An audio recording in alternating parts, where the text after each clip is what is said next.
We're at the Minnesota State Fair for a new installment of Access to Art, a series produced by Minneapolis Television Network that explores the breadth and depth of arts activity in our community, ranging from the fully disenfranchised anarchistic artists to the more established higher-profile art institutions.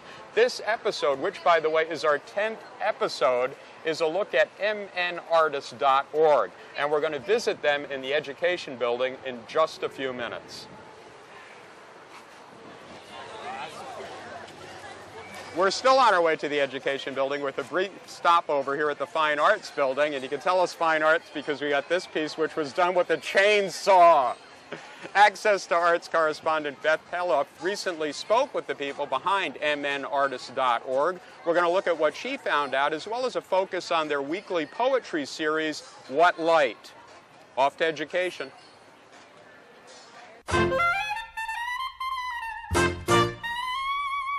mnartists.org is a free website for all Minnesota artists working in all disciplines.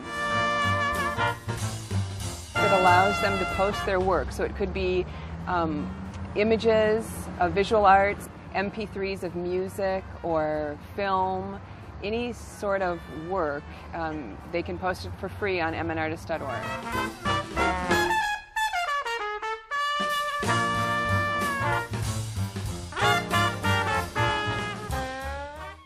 It's a project of the McKnight Foundation and the Walker Art Center, which means that the McKnight Foundation has funded this project and the Walker Art Center has built and supports this project in the education and new media departments at the Walker.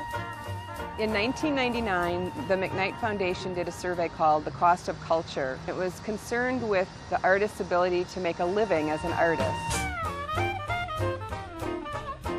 And as a result of that survey, they wanted to come up with an ongoing way to assist artists in making a living as an artist.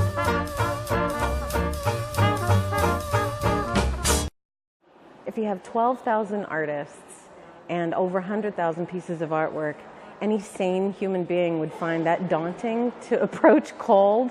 And so what I'm doing in Access Engage, and it's my job to find people who are doing really phenomenal, creative, interesting work and make sure that people see it. There are 2 issues each month. Each month we cover a discipline or a theme. And within the context of those themes, each month we have artist profiles, we do feature articles that provide some sort of unexpected corner or interpretation of that theme. But I think probably most everybody goes right to that You Are Here section at the base of the email and is looking to see what's going on in their area. I just kind of want to be that friend that comes in somebody's inbox twice a month. Gives them the skinny.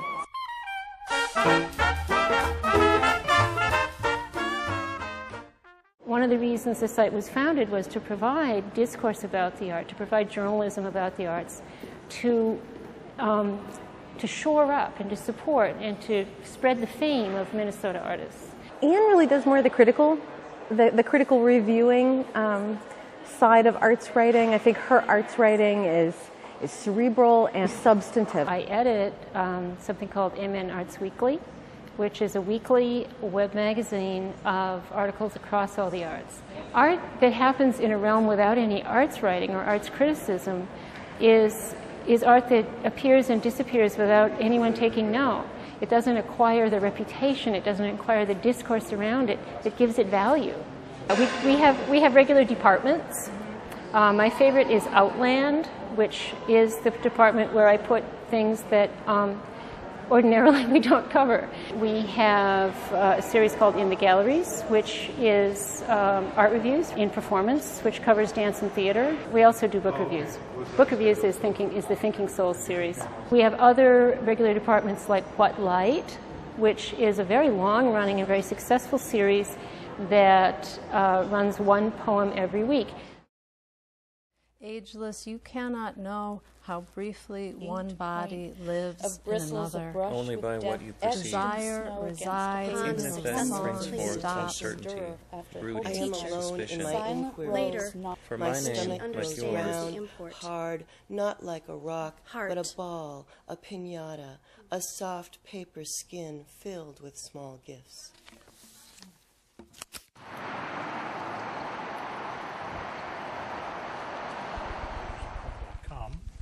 And that's where you'll find all the information about the poetry contest, What Light, this week's poem, which is what we're here for tonight and what we do together. What Light Poetry Poem of the Week contest is a joint project between us and mnartists. Two black crows send greetings from the red-berried mountain ash. When I die, what I'll miss most, the touch of air on my skin. The site editor, Ann Klefstad, and I were getting together to try to figure out how we could increase the presence of writers on the website because the website had been mostly visual artists. So we came up with this idea of having a poem per week. These dry days must tell us something about desire. Would you believe another fox in the orange dawn, quick little feet on blacktop? Every 3 months we have a reading, which is what we're going to look at today, I hope. And at the end of the first year we put together a book called What Light, and it had the best of the 12 months worth of poems. This first one is the poem that was chosen for this round of the What Light contest. It's called The Conspiracy of Names. Each name is a fabrication. You said as much the evening we met. Writing can be very lonely because you're sitting there in the room and you're working and there's no guarantee that you're going to talk to anybody about your work. And that's kind of why, people gather after the readings and talk for 30 minutes because you don't often get to talk to people about your writing. Things like What Light bring poets together, experienced poets, new poets, all kinds of poets, and they form a group. It's really a kind of incubator for poets. And we hope that that's what the whole site does, but this is how we're trying to do that for poetry. What Light? When I come to Odessa, I come to a place where the end is beginning, where the light is absolute as it rises. Thank you.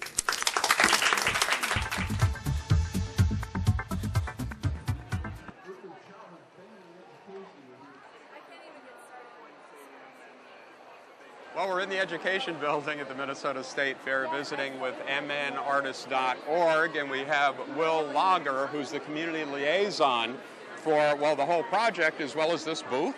Absolutely. What does it take to get a booth like this together and staffed? Well, we have, with all the artists that we have on the site, we put out an email to everybody on the site, and I get flooded with volunteer requests. We always have many, many more volunteers offering to help us out than we actually have space for. How many people do you think, shifting gears just slightly, will come by this booth? Do you know? I think the best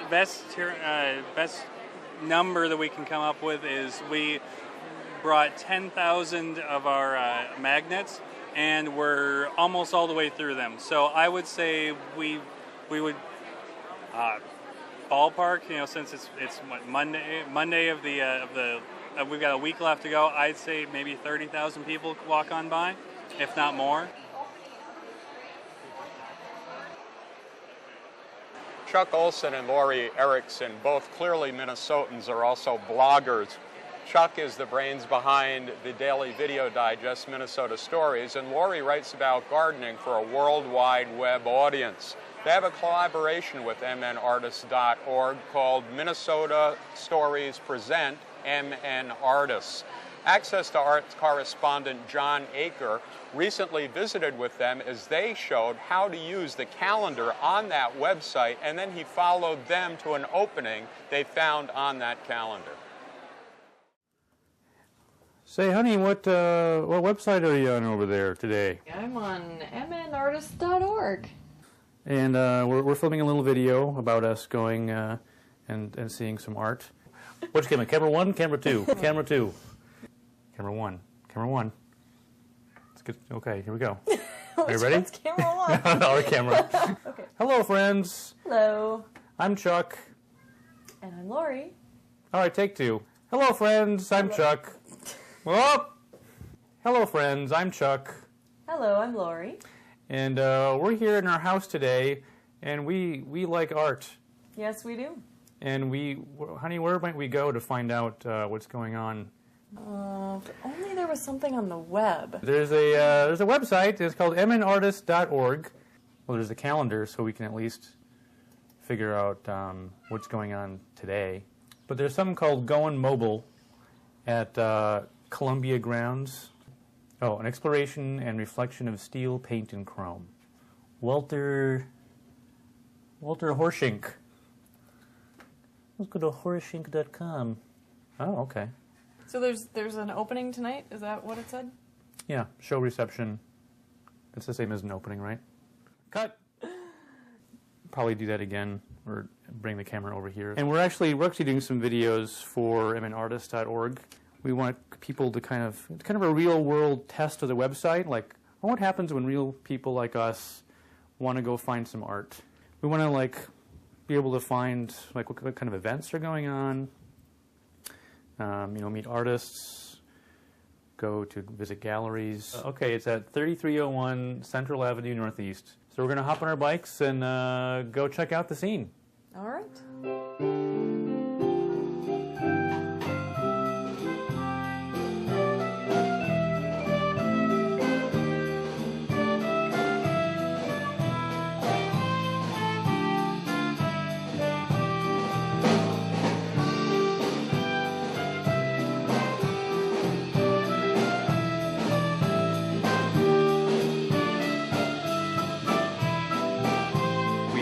Bikes here, and we came as strangers upon this scene, and we had to find the artist. We didn't know who he was. We had to search him out. He's around here somewhere. I don't know what he looks like. He's got a shirt with some leaves on it. There's a guy in dark shirt and flowers, and I thought for sure that was him. Are you Walter? Are you Walter? No. No? Oh, okay. He's got a black shirt. A black shirt? With something, flowers? Leaves or flowers? No. Okay. Someone led us to him. And I imagine he was probably a little bewildered by Oh, I'm sure. us filming him and then you're filming us. Hello. Hi. I'm Chuck. Hi, Chuck. I was wondering if I could interview you. He was very cooperative. You can interview me. Okay.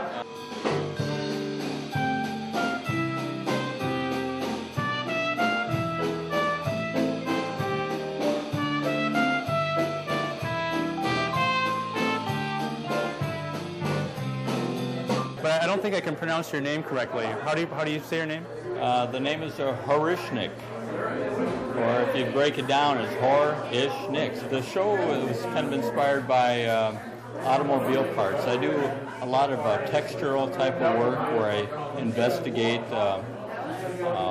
close-up views of almost anything. I go into junkyards and find automobiles that have been set for recycling. What brought you to mnartists.org, and how has that worked out for you at all? It's a good idea to become part of the greater community. It's kind of a way of spreading your work in particular, and especially these days when the web is so prevalent. Because when you create a work, it's much more gratifying to share it with someone than just to kind of hoard it yourself. That's how we found you. Well, that's great. Yeah, I love the combination of decay with sort of pristine, shiny automotive parts. Thanks a lot. Thank you so much. Appreciate it.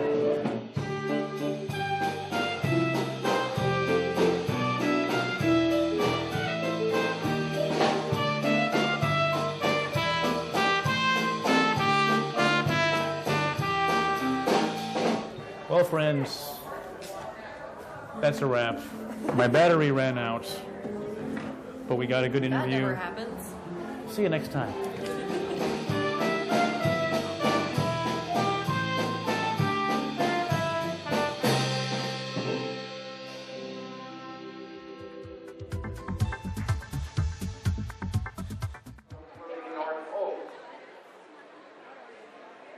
So this has to be a proud accomplishment, not to just have a presence here, but to have something that's already so high profile. What went behind that? I think the idea of coming out to the fair was really this interest in engaging the Minnesota audience with the Minnesota artists, and there's really no better way for us to reach so many people and in such a sort of short period of time and get them connected with the artists. And we have over 100 artists from mnartists.org who volunteer for us, and so they really get to talk to the audience about their own work and the site, and it's really a great combination. So the audience is growing statewide? Oh yeah, it's getting huge. I mean, and that's the other thing about being at the fair is we're reaching an audience who comes into the city who may not be coming down for openings or exhibits, and so they really get to understand the breadth of the arts in the whole state. So it's really, you know, people are coming and so they're seeing the farm animals and they're going on rides and then they're getting a little bit of culture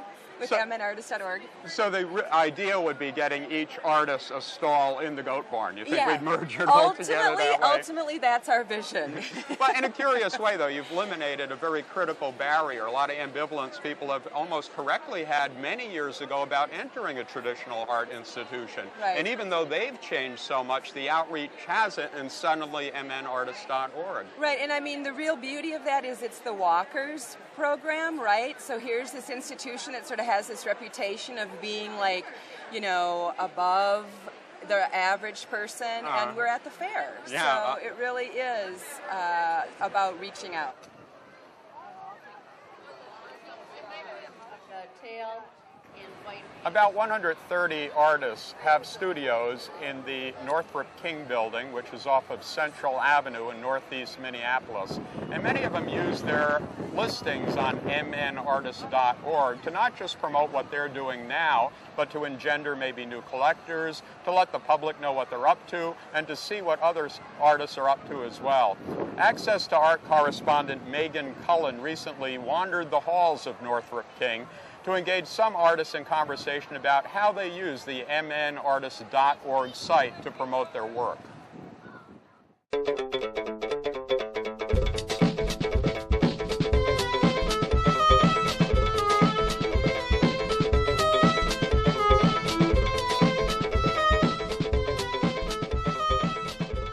My name is Jeff Hetwer. I'm from Ham Lake, Minnesota. I'm an abstract oil painter. I've been on mnartists since this website started. The website helps a lot because I can send people there they can come back and see my artwork when they're at home instead of always needing to come back to the studio.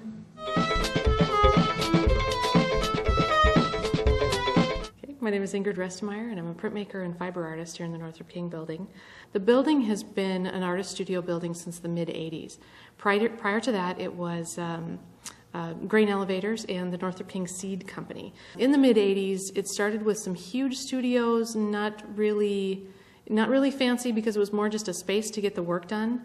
My name is Kristen Hsu, and I do photography and mixed media. I've been listed on MinnesotaArtists.org for about 5 years. It's a good way to easily send out information to others if they subscribe to you, and it's great if I need to send somebody a link.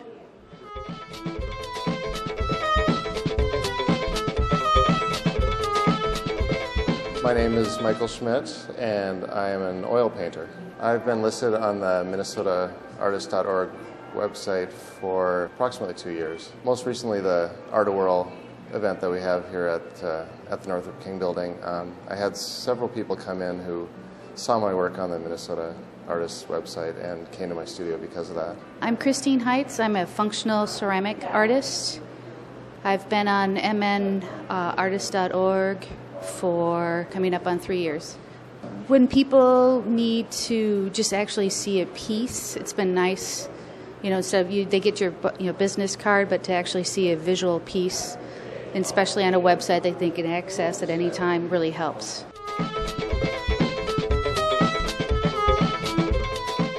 We're up to about 150 artists in the building right now. My husband remembers people riding bicycles up and down the halls, where now there's just not the space for it because there's so many people in here. It is the largest private studio building that we know for sure in Minnesota. It's owned by one company, and each artist rents their own studio space. It's not nonprofit in any way, and everyone here is an individual paying their own way, basically. So we're kind of proud of that it functions as such a huge group with such a diverse group that are all individual, just out for the arts, and all individual artists themselves.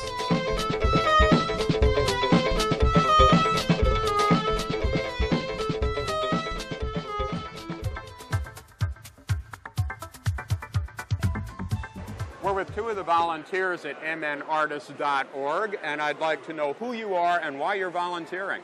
I'm Angie Tank. I am a designer here in the cities, and I am volunteering because I heard about mnartists.org through Kristen, and I think it's a great resource for people in the creative fields or people interested in the arts to stay connected and know what's going on within the community. My name's Kristen Helly, and I came because I got the email from Will, and it sounded like a great chance to come out to the fair and see people and talk about a really great site. I've been a member for 5 years, and I really enjoy it. Is there a big "you're an artist" factor about some of this? It's surprising, isn't it, the number of people who plug in and create profiles? Oh, definitely. Yeah, I mean, even just speaking with people here, people who seem a little bit interested, and then you ask them, oh, do you like art? Oh, yes, I do art. So, I mean, again, it's just a huge community of artists and creative people throughout the cities, and I think that's what makes it really special for Minnesota. So it's not even that 6 degrees of Kevin Bacon, it's really like 2 degrees to Leonardo. An artist, yep, exactly. Well, thank you. Thank you very much for speaking with us. Thank you. Thank you. Enjoy the fair.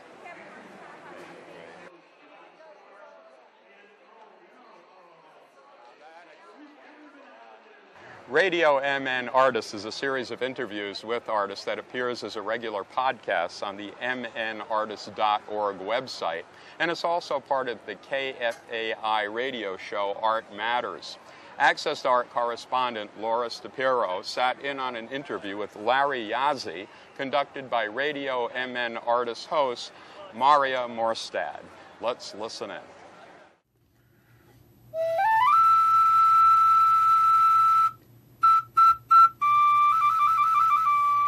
My name is Maria Morstad. In the last 2 years, I started a series for mnartists.org, web-based audio series, and we called it Radio MN Artists.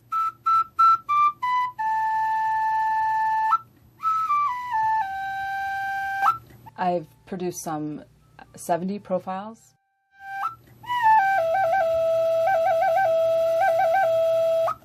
I interviewed Monkwe and Dosi, and Rachel Ramist, who's a hip-hop feminist and scholar, and Millicent Charles, who does these political postcards, a virtuoso pipa player, Gao Hong from China, just a huge, huge range. I interviewed Noah Bremer of Live Action Sets, Alan Sparhawk, John Hawk, who founded the Franconia Sculpture Park. Well, today my interview will feature, he's a champion fancy dancer throughout North America. His name's Larry Yazzie. Hello, my name's Larry Yazzie, member of the Meskwaki Nation of Tama, Iowa. Well, the great thing about the website is, first of all, it houses the archives indefinitely. So my goal for these pieces really was to make them fairly timeless. As an artist, as a Native American artist, I like to push the envelope. For me, it's been a great opportunity to go more in depth with artists and with guests, so it's very different from my weekly live arts talk show, which I've been hosting an arts talk show on KFAI for over 15 years. It's called Art Matters. This series, I can take an hour or however long we like with the artist and pre-record it and go more in depth. What makes a true champion dancer is the individual expression of one's ability to stay in time with the drum beat. Get at the early days, their formation as an artist, the creative process, what inspires them. I love to collaborate with different artists worldwide. Interesting things about the art form that people don't know. Fancy dance only became about in the early 1930s, 1940s. About 2 years ago, there was the project director, Kathleen Cavern, sent out a request for proposals. I think mine was the only audio proposal in terms of arts interviews and interviews on artists, and that seemed to work. Can you talk more about your regalia, what that means? The regalia reflects our individual as a person.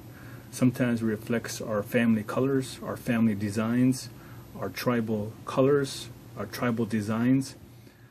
People might wonder if I have some master plan about the topics, the subjects that I choose, and I really don't. It's really an organic process. I do get a lot of referrals from people within the arts and also arts producers and curators.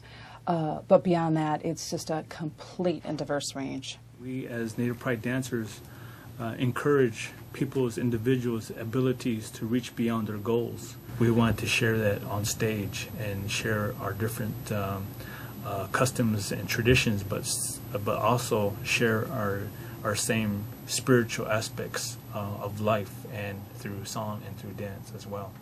I just love to do arts interviews. It's basically rapport building with your subject, and as long as you're truly interested in what they do, then I think you can get some, great conversations. Why do you do what you do? Tell me more. It gives me a time to really think about my goals and the journey that I'm walking on now. What am I doing? Where am I going? And how can I encourage the younger generation, the younger natives, to follow their hearts, to follow their dreams, and to be proud of who they are.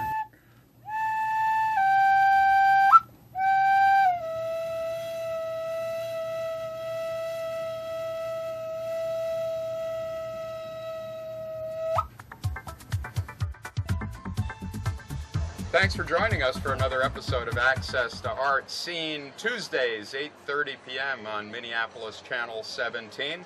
We hope you also check out mnartists.org and find out what's going on with all these artists who've decided to take advantage of a remarkable website and resource to both brag about what they do and to find out what their competitors are doing, or you can get involved because, after all, when it comes to art, you have no competitor, just your own voice. Take advantage, get involved, and we'll see you again.